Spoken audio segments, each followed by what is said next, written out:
Australia India మధ్య గబ్బా వేదికగా జరుగుతున్న మూడో టెస్ట్ మ్యాచ్ రసకందాయిల్లో పడింది. టీమిండియా బ్యాట్స్మెన్లు కొంతమంది అసాధారణ పోరాట పటిమకు వరుణుడు కూడా తోడవడంతో ఇండియా ఫాలో ఆన్ గండాన్ని తప్పించుకుంది. ఇండియా టాప్ బ్యాటర్లు అందరూ ఫెయిల్ అయిన సమయంలో కేఎల్ రాహుల్, జడేజా మొదట ఆడుకుంటే చివర్లో టైలెండర్లు బుమ్రా, ఆకాశ్దీప్, అజయ్ భాగస్వామ్యాన్ని నెలకొల్పి టీమిండియాను ఫాలో ఆన్ గండం నుండి తప్పించడం మ్యాచ్కే హైలైట్ అని చెప్పాలి. ఈ విషయం మనకు కొండంత బూస్ట్ ఇస్తే ఆస్ట్రేలియా ఆత్మస్థైర్యం ఖచ్చితంగా దెబ్బతిని ఉంటుంది. ఒక వైడ్ వేసినందుకు ఆకాశ్దీప్ను రోహిత్ శర్మ బుర్రుందా అని తిట్టాడు. ఇప్పుడు ఆ బుర్ర లేనివాడే టీమిండియాను ఫాలో ఆన్ ప్రమాదం నుండి తప్పించాడు.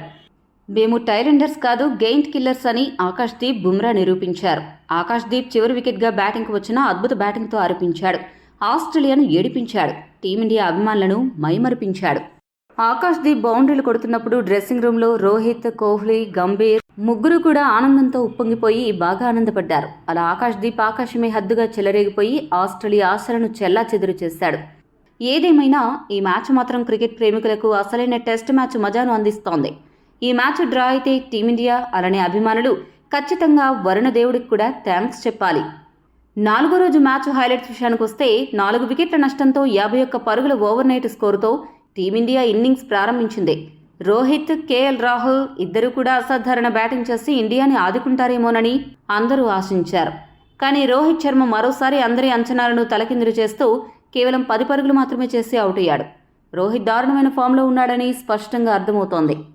బ్యాటింగ్ పొజిషన్ మార్చినా రోహిత్ బ్యాటింగ్ స్కోర్ మాత్రం ఫుట్బాల్లో గోల్స్ లాగా 10కి మించి పెరగడం లేదు.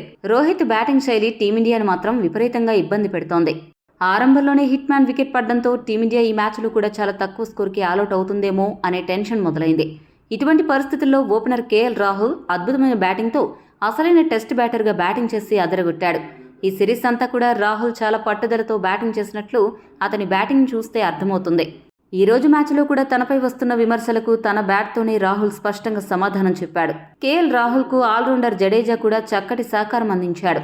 ఈ ఇద్దరు బ్యాటర్లు కూడా ఆస్ట్రేలియా బౌలర్లను సమర్థవంతంగా ఎదుర్కొంటూ టీమిండియా స్కోర్ బోర్డును ముందుకు కదిలించారు. వీరిద్దరూ బాగా ఆడడంతో భారత అభిమానులు కూడా ఊపిరి పీల్చుకున్నారు. ఇద్దరు బ్యాటర్లు పర్ఫెక్ట్ టెస్ట్ బ్యాటింగ్ ఎలా ఆడాలి, ఆస్ట్రేలియా బౌలర్లను ఎలా ఎదుర్కోవాలి అనే విషయాలను మిగతా భారత బ్యాటర్లకు లైవ్లో చూపెట్టారు.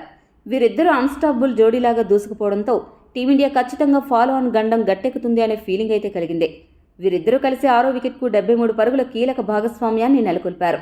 అయితే సరిగ్గా మొదటి సెషన్ ముగిసే ముందు కేఎల్ రాహుల్ 84 పరుగుల వద్ద అవుట్ అయ్యాడు. దీంతో ఒక్కసారిగా టీమిండియాలో ఆందోళన మొదలైంది. అయితే నితీష్ రెడ్డి ఉన్నాడనే భరోసా అయితే అభిమానుల్లో నెలకొని ఉంది. కానీ నితీష్ రెడ్డి ఇన్నింగ్స్లో 16 పరుగులు మాత్రమే చేసి కమిన్స్ బౌలింగ్లో క్లీన్ బౌల్డ్ అయ్యాడు. నితీష్ చేసింది తక్కువ స్కోర్ అయినా కూడా చాలాసేపు డిఫెన్సివ్గా ఆడి ఆకట్టుకున్నాడు. ఒకవైపు వికెట్లు పడుతున్నా జడేజా మాత్రం తనకొచ్చిన అవకాశాన్ని సద్వినియోగం చేసుకుంటూ అదరగొట్టాడు. జడేజా బౌలింగ్లో పెద్దగా ఆకట్టుకోకపోయినా బ్యాటింగ్లో మాత్రం కీలకమైన సమయంలో 77 పరుగులు చేసి టీమిండియా 200 స్కోర్ను దాటించడంలో కీలక పాత్ర పోషించాడు. జడేజా గనక ఆడకపోయింటే టీమిండియా 200 పరుగుల స్కోరు ఖచ్చితంగా దాటి ఉండేది కాదు.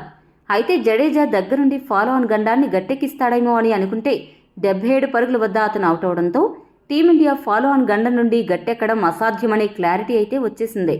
అయితే సరిగ్గా అప్పుడే అసలు సినిమా మొదలైంది. టైలెండర్లు ఆకాశ్దీప్, జస్ప్రీత్ బుమ్రా సూపర్ బ్యాటింగ్తో అదరగొట్టారు.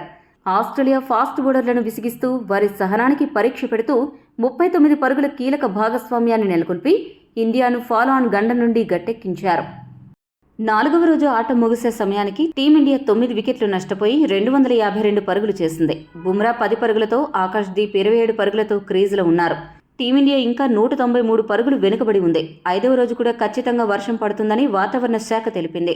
ఈ పరిస్థితుల్లో 3వ టెస్టు డ్రా అవడం తథ్యమని అనిపిస్తోంది. ఎందుకంటే 5వ రోజు ఇండియా ఆల్అౌట్ అవ్వాలి, ఆస్ట్రేలియా బ్యాటింగ్ చేయాలి. ఆ తర్వాత ఇండియా 10 వికెట్లు కోల్పోవాలి. ఇదంతా జరగడం అసాధ్యం అనిపిస్తోంది. 3వ టెస్టు డ్రా అవుతుందా, ఆస్ట్రేలియా గెలుస్తుందా? మీకేమనిపిస్తుందో కామెంట్ చేయండి. మరిన్ని స్పోర్ట్స్ అప్డేట్స్ కోసం మా ఛానల్ను సబ్స్క్రైబ్ చేసుకోండి.